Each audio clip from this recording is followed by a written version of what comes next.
কয়েকদিন আগেই বিধানসভায় কার্যবিবরণী ছিঁড়ে ফেলেছিলেন বিজেপি বিধায়করা। তারপরে স্পিকার নির্দেশ দিয়েছিলেন তাদেরকে বিধানসভার কার্যবিবরণী আর দেওয়া হবে না। কালকেও তারা দিস্তে দিস্তে সাদা কাগজ নিয়ে গিয়েছিলেন এবং তা ছিঁড়ে বয়কট করেছিলেন বিধানসভা থেকে। আর আজকে বিধানসভার স্পিকার জানিয়ে দিলেন সোমবার থেকে আবার কার্যবিবরণী দেওয়া হবে বিরোধীদের।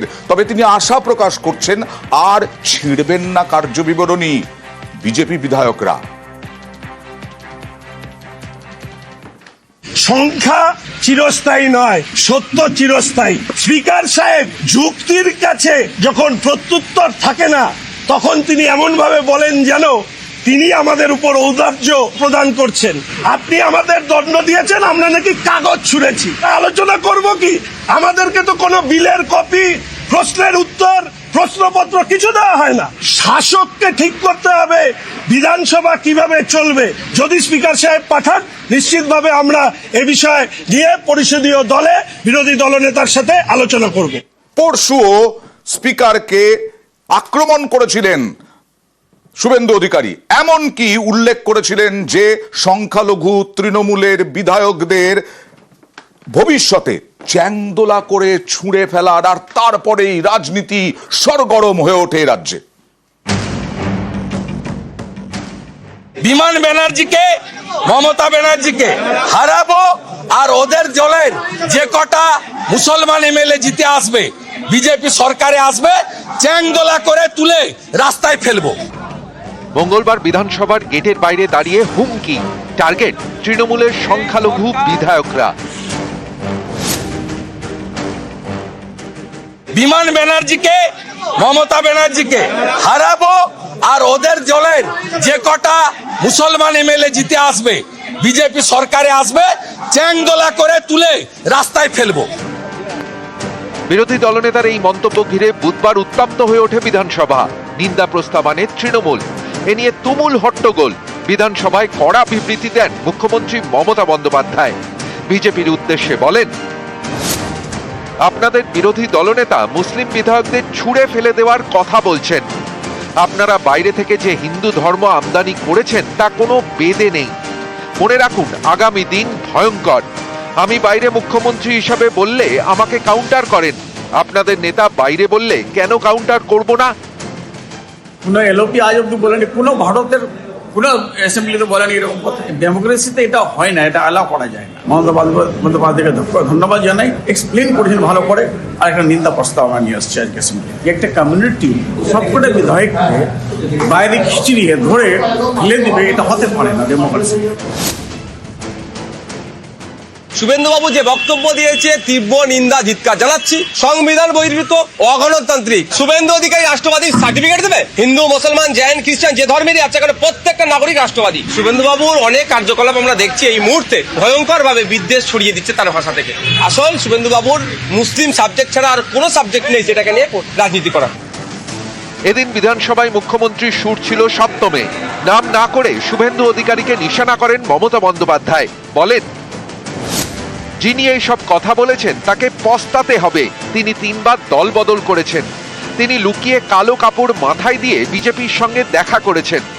আর কিছুদিন বাদে দেখবেন রিকোয়েস্ট আসবে অন্য দলে যাওয়ার। যখন তৃণমূলে ছিলেন তখন রোজা করতেন, এখন আবার করেন না। আসলে আপনার জামা বদল হয়েছে, ভিতরটা একই আছে। এই জামা আবার যেন লাল জামায় পরিণত না হয়। এরা প্রেসে, ছবিতে, নেটে টিকে থাকুক। এজেন্সি দিয়ে কি করায় তা জানি। এখন শুনছি দলের সভাপতি পদ পাওয়ার জন্য লড়াই করছেন। ভগবান, সভাপতি পদ পেতে লড়াই করতে হয়? চরিত্র শেষ হলে, আদর্শ শেষ হলে সব শেষ হয়ে যায়। নরেন্দ্র মোদীর স্লোগান সবকা সাথ সবকা বিকাশ। বিজেপি বারবার দাবি করে তারা কখনোই সংখ্যালঘু বিরোধী নয়, কিন্তু শুভেন্দুর মুখে সেই সংখ্যালঘু বিধায়কদেরই হুমকি। বিমান ব্যানার্জিকে, মমতা ব্যানার্জিকে হারাবো, আর ওদের দলের যে কটা মুসলমান এমএলএ জিতে আসবে, বিজেপি সরকারে আসবে, চ্যাংদোলা করে তুলে রাস্তায় ফেলবো। বিজেপির রাজ্য সভাপতি জানিয়েছেন, কোন প্রেক্ষিতে শুভেন্দুর এমন মন্তব্য তা তিনি জানতে চাইবেন। শুভেন্দুবাবু কোন পরিপ্রেক্ষিতে এই কথা বলেছেন সেই বিষয়ে আমার জানা নেই। আমি ওনার স্টেটমেন্টটা এখনো শুনিনি বা ওনার সাথে আমার কথাও হয়নি। আমি ওনার সাথে কথা হলে পরে অবশ্যই ওনার কাছে জানতে চাইবো, নিশ্চয়ই ওনাকে কেউ উত্ত্যক্ত করেছিল বা এই ধরনের কোনো বাজে কথা বলেছিল। আমি রেফারেন্স দিয়েছি শঙ্কর ঘোষ এবং মনোজ ওরাও মার্শাল দিয়ে ধাক্কা মারার প্রতিবাদ করেছে। 26-এর পরে যে নতুন বিধানসভা আসবে সেখানে হিন্দু তৃণমূলের কোনো এমএলএ আসবে না। তৃণমূলের যে কটা এমএলএ আসবে মুসলিম এমএলএ। শঙ্কর ঘোষ মনোজ ওরাওর সঙ্গে এই স্পিকার মার্শাল দিয়ে যা করেছে, কেবলমাত্র তৃণমূলের মুসলিম এমএলএ 26-এর পরে আসবে। প্রত্যেক ক্রিয়ারই সমান এবং বিপরীত ধর্মী প্রতিক্রিয়া। এতে অবশ্য বিতর্ক থামেনি। শুভেন্দু অধিকারীর বিরুদ্ধে উত্তর দিনাজপুরের চাকুলিয়া থানায় অভিযোগ জানিয়েছেন সেখানকার প্রাক্তন কংগ্রেস বিধায়ক আলী ইমরান রামল। নিউজ 18 বাংলা।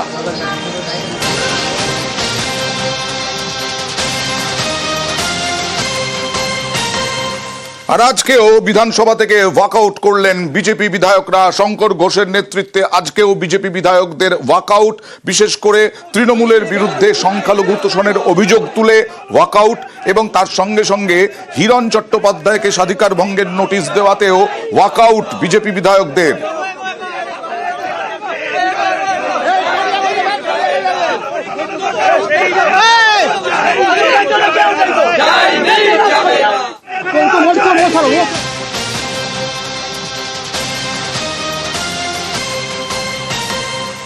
এবার পুরো প্রতিনিধিদের বিরুদ্ধে কড়া সতর্ক তৃণমূল, বিশেষ করে পুরপ্রধান পানিহাটির পুরপ্রধান মলয় রায়কে ছেঁটে বার্তা কাউন্সিলরদের।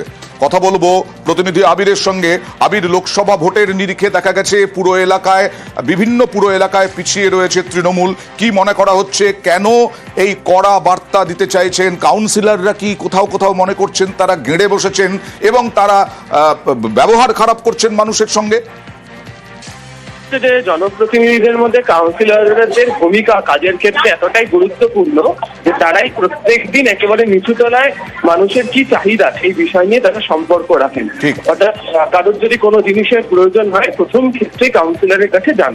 এক্ষেত্রে দাঁড়িয়ে কোনো কাউন্সিলর তারা যদি মনে করে থাকেন যে তারা তাদের মতো যে আচরণ করবেন, যে আচরণ করার কারণে বাকিদেরকে সমস্যায় পড়তে হবে বা তাদের আচরণের কারণে দলকে সমস্যার মধ্যে পড়তে হবে, সেই বিষয় নিয়ে কড়া নজর রাখার কাজ শুরু করছে শাসক দল। পানিহাটি পুরসভার ঘটনার মধ্য দিয়ে কার্যত তা বুঝিয়ে দেওয়া হয়েছে।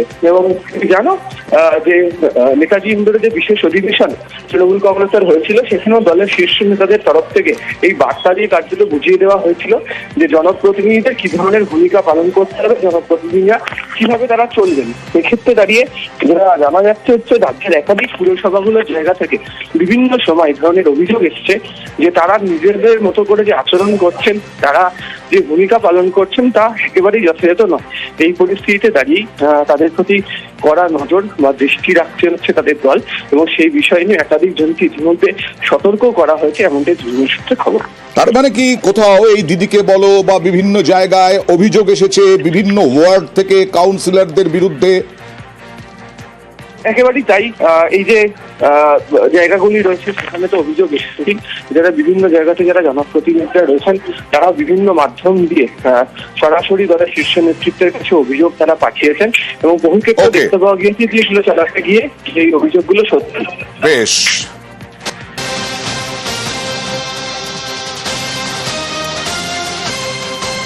পদত্যাগ মলয় রায়ের, অবশেষে ইস্তফা পানিহাটির চেয়ারম্যানের, বিভিন্নভাবে বয়ান বদল, বিভিন্ন বক্তব্য গতকাল আমরা দেখিয়েছি। কখনো বলেছেন ইস্তফা দিয়ে দিয়েছি, কখনো বলেছেন এসডিওর কাছে পাঠাবো, কখনো বলেছেন ইস্তফা সে তো অনেক দূরের ব্যাপার।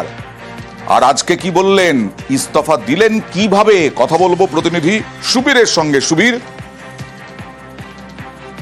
দেখো আমরা পৌরসভার পৌরপ্রধান মলয় রায় তিনি কিন্তু একদম মহকুমা শাসকের কাছে ইস্তফাপত্র জমা দিয়েছেন, এমনটাই বলেছেন।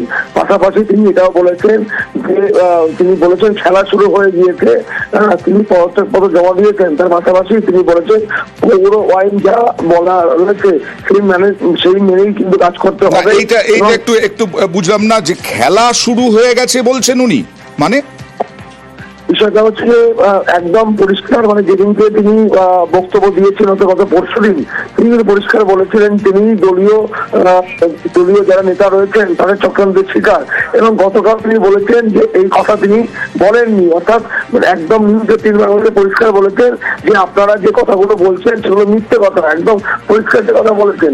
এবং সেই জায়গায় দাঁড়িয়ে আজকে যে কথা তিনি বলছেন, তিনি পদত্যাগপত্র দিয়েছেন এবং তার পাশাপাশি আজকেও কিন্তু তিনি বলেছেন পৌরসভায় তিনি যাবেন, এবং যাওয়ার পরে এই যেটা বলছেন তিনি বোর্ড মিটিং বসবে, সেগুলো নজর রাখতে হবে। কিন্তু একটা তাৎপর্যপূর্ণ বিষয় সেটা হচ্ছে যে পানিহাটি পৌরসভায় কিন্তু আবির খেলা শুরু হয়ে গিয়েছে, অর্থাৎ পৌরসভা কর্মীদের মধ্যে যে আবির খেলা, এটাও কিন্তু তাৎপর্যপূর্ণ বিষয়।